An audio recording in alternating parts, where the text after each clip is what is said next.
2021 was a massive year for AEW as it arguably kicked off a new era in the company's history. Between the arrival of CM Punk and packing over 19,000 fans into Arthur Ashe Stadium, AEW saw unprecedented growth in pay-per-view buys and ticket sales.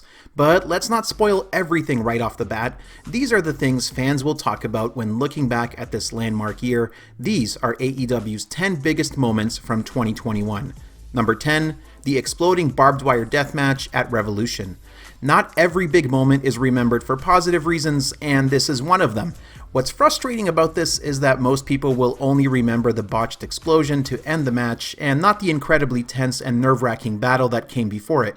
Here's hoping that AEW revisits this match type in the future, as the promotion of it, along with the tease of a major signing, led to AEW's biggest pay-per-view buy rate at the time due to a massive curiosity about the match concept and getting to see the final chapter, for now, of one of AEW's greatest feuds, the violent rivalry between Jon Moxley and Kenny Omega. Number 9, AEW Dynamite Blood and Guts. This match was originally slated to take place in 2020 with vastly different teams, but with the pandemic shutting down live events, it simply didn't happen. So it was with bated breath that fans waited to see 10 men go to war inside 2 cages in a takeoff of the War Games or Match Beyond concept. Blood and Guts is presented as the most violent match you can do in AEW, and one that is to be reserved for big-time faction battles.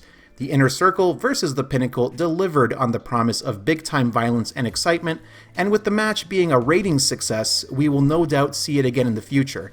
Hopefully with better camera blocking should someone fall off the top of the cage next time. Either way, full marks to both teams for going hard and creating a memorable spectacle this time around. Number 8, Britt Baker versus Thunderosa Lights Out. The first ever women's main event in AEW history was a shockingly bloody affair.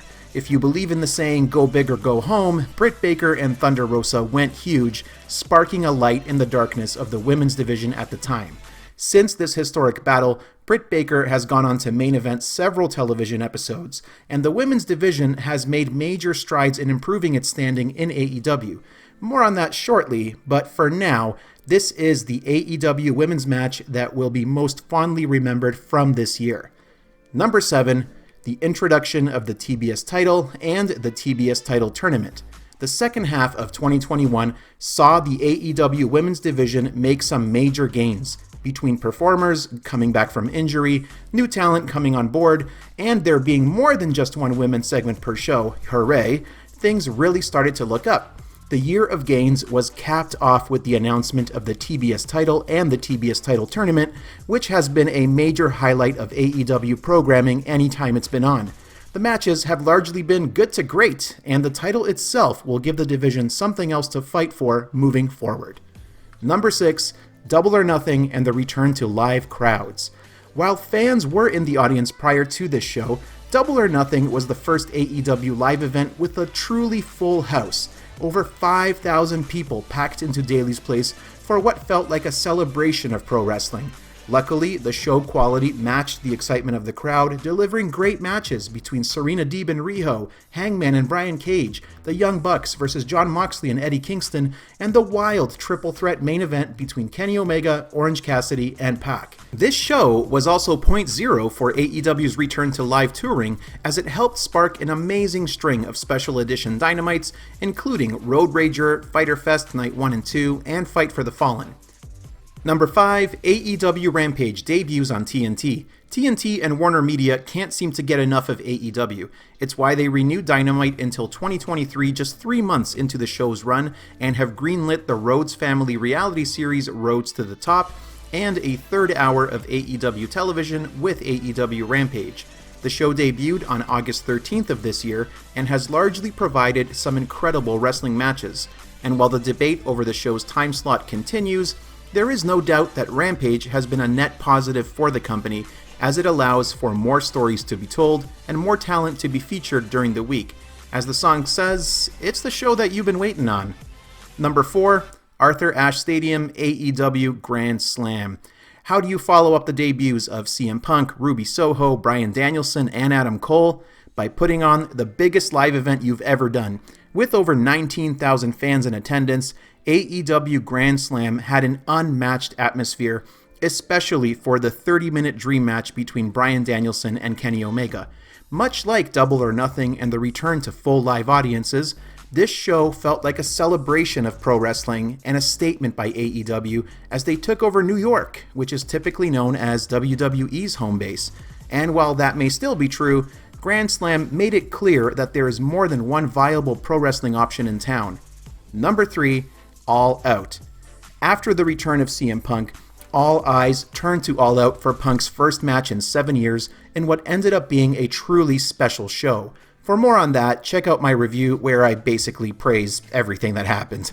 All Out was a truly landmark show, delivering hot matches and memorable moments, and it was a critical and commercial success, topping over 200,000 pay-per-view buys, which was the highest non-WWE pay-per-view buy rate since the late 90s. It also lit the pro wrestling news world on fire with the debuts of Ruby Soho, Adam Cole, and Bryan Danielson. This is the show where AEW planted their flag and said, "We are the home of professional wrestling." Number 2, CM Punk returns to pro wrestling. It wasn't supposed to happen, but it did. Arguably the biggest pro wrestling news story of the year, CM Punk's return on the August 20th edition of AEW Rampage at the United Center in Chicago was an all-timer and will no doubt be remembered as such. The anticipation and the absolutely incredible sustained pop were unlike anything we've seen or heard in pro wrestling in a long time. Punk's arrival had an immediate positive impact on AEW's business, supercharging ticket sales, t-shirt sales, and pay-per-view buys for the aforementioned All Out pay-per-view. Where he goes from here and what his long-term impact on the company will be is something we'll have to wait and see. But when it comes to big individual moments, there's really only one that could be considered even bigger in AEW. Number 1, Hangman Page wins the AEW Championship. While the arrival of CM Punk was undeniably the biggest moment for AEW from a financial and industry news perspective, Hangman Adam Page defeating Kenny Omega for the AEW Championship at Full Gear was the biggest storyline moment. I've put it in the number 1 spot because it was the biggest example of AEW following through with their plans and putting their trust in their originals. This was the conclusion of a 2-year story arc, and everything from the match itself to the beauty of Hangman knocking away a beer to hug his friends capped off AEW's 2021 pay-per-view season with a bang. Hangman is a people's champion, and I can't wait to see where this run takes him and where Kenny Omega and the Elite go from here. And now some honorable mentions. Miro becomes God's favorite champion. AEW Dynamite beats Raw twice in the 18-49 demo. The Forbidden Door is opened wide.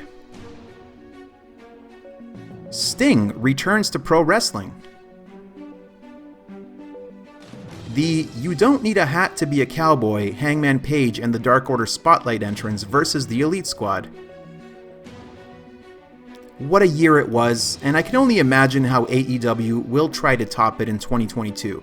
But what do you think? Top 10s are rarely agreed upon, so leave a comment down below and let me know what you think of my list. What would you change, and what moments will you remember most from such a monumental year?